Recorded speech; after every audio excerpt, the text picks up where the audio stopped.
You're sitting in your room, door locked, with a pen in your hand and a blank piece of paper in front of you. Your hand is shaking and the tears begin again, for the third time in the past hour. To my family, you read at the top of the page, but decide it's a bad way to begin your letter, your suicide letter. You try again, start over, again and again, but you don't know where to begin. No one understands you, no one knows what you're going through. You're alone, or at least that's what you think. Nobody would care if you're alive or not. You mean nothing to nobody. It's night and you slip into bed. Goodbye, you whisper into the darkness, and that's when you take your last breath and end it all. Nobody cares, right? Well, you thought wrong. It's a Tuesday the following morning, and when it's 7:21, your mother comes and knocks on your door. She doesn't know you can't hear her. She doesn't know you're gone. She knocks a few more times, calling your name to open up. When there is no reply from your side of the door, she opens it and screams. She collapses on the ground while your dad rushes to your room. Your siblings have already left for school. Your very weak mother collects all the energy she's got, which is close to nothing, to walk over to your bed. She leans over your dead body, crying, squeezing your hand, and screaming. Your dad is trying to stay strong, but the tears escape his eyes, calling 911 with his left hand, while his other is on your mother's back. Your mother blames herself. All those times she said no to you, all those times she screamed at you, and sent you to your room over something stupid. Your father will blame himself for not being there for you when you ask for help, for being away from home at work for long. Nobody cares, right?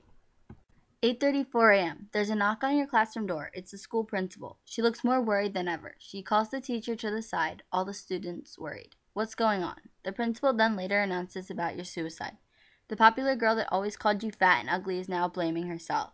The kid that would always copy your homework but treat you like crap, he's blaming himself.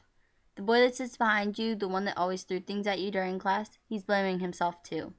The teacher is blaming herself for all this time she'd scream at you for forgetting about your homework or not listening in class. People are crying, screaming, shocked, in regret of what they did. They'll all be devastated, even the kids you've never talked to before. Still, nobody cares about you, right? Your siblings get home. Your mother has to tell them that you're gone, forever. Your little sister, no matter how many times she screamed at you, told you she hated you and stole your stuff, always loved you and saw you as her hero, her role model. She now starts to blame herself. Why didn't I do what she told me to do when she told me to? Why did I take her stuff even when she asked me not to? This is all my fault. Your brother gets home. The boy that never cries, he's now in his room, mad at himself. He caused your death. All those times he played pranks on you, he's punching holes in the wall, turning over things. He doesn't know how to deal with the fact that you're gone, forever. Nobody cares about you, right? Right? And it's been over a month. The door to your room has been closed all this time. Everything is different now. Your brother has been sent to anger management classes. Your little sister cries every day, still waiting for you to come back. Every day she waits for you to come back home. The popular girls have now turned anorexic. They don't know how to deal with the pain that they're feeling. Your father has depression. Your mother hasn't slept for nights. It's all her fault. She's been crying and screaming every night, wishing for you to come back. The boy who would always bother you dropped out of school. The boy that copied your homework now cuts. But nobody cares about you. Aren't I right? Your mother finally decides to clean out your room, but she can't do it. She locked herself in your room for 2 days to try and clean up your clothes, your things, but she can't. She can't say goodbye to you. Not yet, not now, never. It's your funeral. It's a big one. Everybody comes. No one knows what to say. The beautiful girl with the big smile is gone. You're somewhere else. No one knows what to say. They're all still shocked. Everyone cries. Everyone misses you. They all wish you'd come back, but you don't, and you won't. Still think nobody cares about you? Think again. Even if people don't show it, they care about you. They love you. If you kill yourself today or any other day, you won't know just how much you meant to people. If you kill yourself today, it stops your pain, but it pains all the ones who know you for the rest of their life.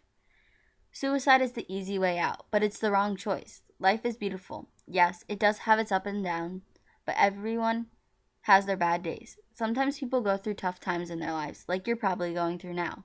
But bad times come and go. You might not see the light at the end of the tunnel, but it's there. No matter how hard life gets, never give up on yourself or on your life. Take a minute now and think. If you killed yourself, how would the people that you love feel or go through? Can't think of anything? Well, I'll tell you. Tears, tears, and more tears. Devastation, guilt, pain, broken, regret, miserable. The pain you're feeling right now, think to yourself, do I really want to inflict that exact pain over my loved ones? If after reading this you still feel suicidal, there are people that can help you. I'm here for you whenever you need me, and I'll be more than happy to listen to you and try to help you feel better. There are teachers, parents, grandparents, neighbors, adults, counselors. They're all there for you whenever you need them. You're never alone. I'm always here, as hard as it sounds.